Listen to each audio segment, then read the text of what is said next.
내장사의 모험. 옛날 옛적 간날각적 어느 마을에 자식 없이 살던 뇌가 늙음하게 불공을 들여 아들 하나 낳았습니다. 첫돌이 지나도록 일어나 앉지도 못하고 다른 아이들은 첫돌이 지나면 걸음마도 하고 말도 몇 마디 배우고 이러는데 이 아이는 어찌된 영문인지 할 줄 안다는 것은 베네짓뿐이었습니다.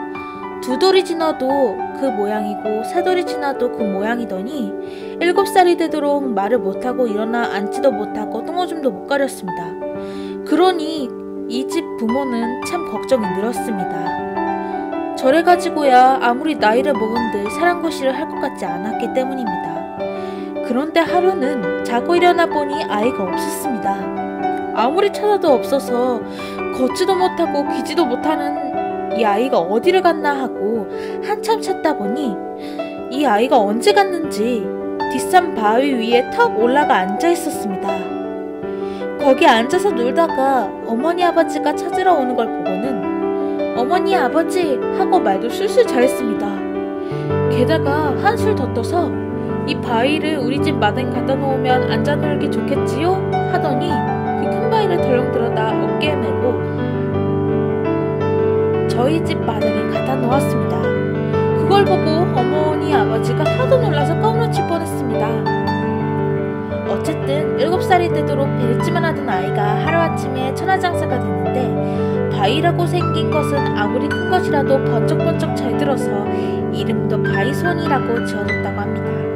바위손이는 자랄수록 힘이 세져서 나이여 남은 살이 되니까 그 고을을 말할 것도 없고 온 나라에서도 당할 장사가 없게 되었습니다. 그러다가 바위손이 나이 17살쯤 되어서 나라에 큰 난리가 났습니다. 이웃 힘센 나라에서 무지막지한 장수가 수많은 군사를 데리고 쳐들어왔습니다. 나라에서는 급히 군사를 풀어 막았지만은 웬낙 적주군대의 수가 많아서 당할 수가 없었습니다. 그래서 참 나라의 처지가 바람 앞에 등장격이 되었는데 바위손이가 이 소문을 듣고 제가 막아보겠다고 나섰습니다. 어머니 아버지에게 하직 인사를 하고 괴나리봇짐 둘러매고 집에 나섰습니다. 한참 가다 보니 저 멀리 수양버들이 한 그루 섰는데 이놈이 수양버들까지가 하늘에 쑥 올라갔다가 밑으로 뚝 떨어졌다가 이래서 왜 저러나 하고 가까이 가보니 그 수양버들 아래에 웬 팔대제장승 같은 놈이 누워서 낮잠을 자고 있었습니다. 그런데 콧바람이 얼마나 센지 숨 한 번 내쉬면 나뭇가지가 밀려서 하늘로 솟아오르고 숨을 한 번 들이쉬면 나뭇가지가 쑥 빨려서 땅으로 뚝 떨어지고 이랬습니다. 바위손이 그놈을 두드려 깨웠습니다. 뭐하는 놈이 여기서 낮잠을 자느라고 죄 없는 나무를 괴롭히느냐? 너는 뭐하는 놈인데 곤히 자는 사람을 깨우느냐? 이렇게 옥신각신하다가 둘이서 팔씨름으로 결판을 내자 하고 팔씨름을 했습니다. 팔힘이야 바위손이를 당할 장사가 없었습니다. 바위손이가 이겼습니다. 내 이름이 뭐냐고 물으니 날 때부터 콧바람이 새어서 콧바람손이라고 부른다고 했습니다. 그래서 의형제를 맺자고 바위손이가 형이 되고 콧바람손이는 아우가 됐습니다. 둘이서 싸움터로 갔습니다. 한참 가보니 저 멀리서 산 하나가 보였는데 안 보였다가 보였다 해서 산이 통째로 생겼다 없어졌다 했습니다. 가까이 가보니 왜 험상궂게 생긴 놈이 커다란 곤배를 산허리에 갖다 대고 밀었다가 당겼다고 했습니다. 그때마다 산이 쭉 밀려갔다가 쭉 끌려갔다가 이런 겁니다. 너는 뭐하는 놈의 애꿎은 산을 가지고 장난을 하느냐? 너희야말로 갈 길에 갈 것이니 남 노는데 와서 쓸데없이 참견을 하느냐?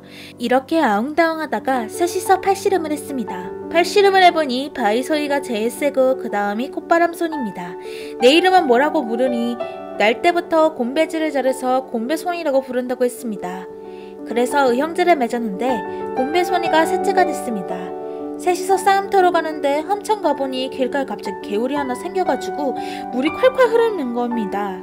비도 안 오는데 무슨 일인가 싶어서 개울을 따라가 보니 웬 놈이 허울법판에 서서 오줌을 누고 있었습니다. 그런데 오줌 줄기가 얼마나 센지 맨땅에 개울이 움푹 파여가지고 그리로 오줌이 칼칼 흐렸습니다. 웬 놈이 던찬치 못하게 아무데나 오줌을 싸느냐? 너희들은 웬 놈인데 남의 일에 참견이냐? 이렇게 실랑이를 벌이다가 또 팔씨름을 하기로 했습니다. 팔씨름을 해보니 바위소리가 또 제일 세고 그 다음 콧바람 손이 세고 그 다음은 곰배손입니다. 내 이름이 뭐냐고 또 물으니 날 때부터 오줌추기가 세서 오줌손이라 부른다고 했습니다. 그래서 또 의형제를 맺었습니다. 오줌손이가 제일 끄트머리 아우가 됐습니다. 이렇게 해서 네 사람이 싸움터에 갔고 가보니 사방에 산이 둘러싸인 곳에 이웃나라 군사들이 진을 치고 있었는데 수가 얼마나 많은지 개미떼 같았습니다. 넷이서 산 위에 올라갔습니다. 먼저 바위손이 여기저기 다니면서 바위를 번쩍번쩍 들었다가 골짜기에 죄다 막아놨습니다. 지도사도 못 빠져나가게 말입니다. 그래놓고 오줌손이더러 이제 아우가 나설 차례일세 하니 오줌손이가 그동안 오줌이 마려운 거 오래 참았더니 잘됐군 하면서 오줌을 인정사정 없이 내놓았습니다.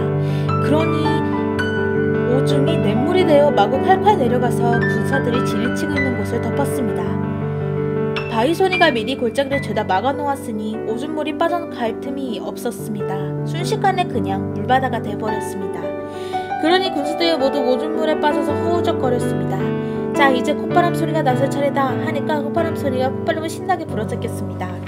그러니까 찬바람이 쌩쌩 불더니 눈 깜짝할 사이에 오줌이 꽁꽁 얼어붙어 버렸습니다. 물에 빠진 군사들이 물이 얼어붙는 바람에 모두 얼음 위로 목만 내놓고 눈만 말똥말똥 뜨고 있는 꼴이 되었습니다.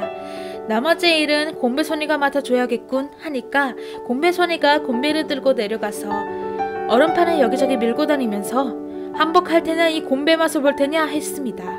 그러니까 모두들 목숨만 살려달라고 빌었습니다.